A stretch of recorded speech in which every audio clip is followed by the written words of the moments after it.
শেষ হলো ত্রয়োদশ জাতীয় সংসদ নির্বাচনের মনোনয়নপত্র সংগ্রহ ও জমাদান। সোমবার শেষ দিন সকাল থেকেই রিটার্নিং কর্মকর্তা ও সহকারী রিটার্নিং কর্মকর্তার কার্যালয়ে ভিড় করেন প্রার্থী ও তাদের কর্মী সমর্থকরা।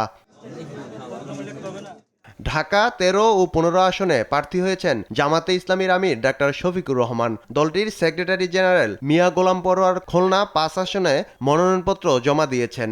আর নায়েবে আমির সৈয়দ আবদুল্লাহ মোহাম্মদ তাহের কুমিল্লা ১১ আসনে প্রার্থী হয়েছেন। আর গুমের শিকার ব্যারিস্টার আরমান প্রার্থী হয়েছেন ঢাকা ১৪ আসনে।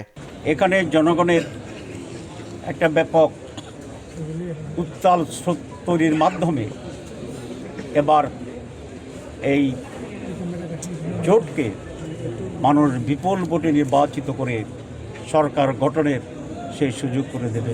গুমের পরিবারদেরকে মনোনয়ন দেওয়া ফ্যাসিবাদের বিরুদ্ধে আমাদের প্রথম বিজয়। অ্যান্টি স্লিপার টেকনোলজি ও সফট টেক্সচার টাইল, নরম ঘাসের স্পর্শ, সাপোর্ট গ্রাস ম্যাট, নান্দনিকতার ছোঁয়া।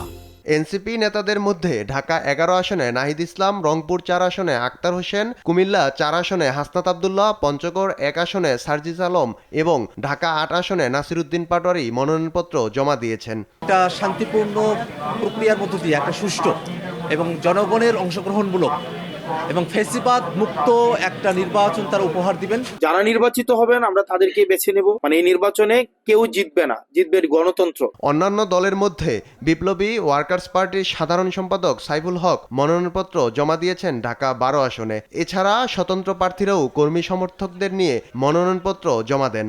ভোটারদের সাথে জনগণের সাথে আমার যাতে কোনো দূরত্বের জায়গাটা না থাকে, প্রত্যক্ষভাবে জানা বোঝার যাতে সুযোগটা থাকে, সেটা আমরা দেখব।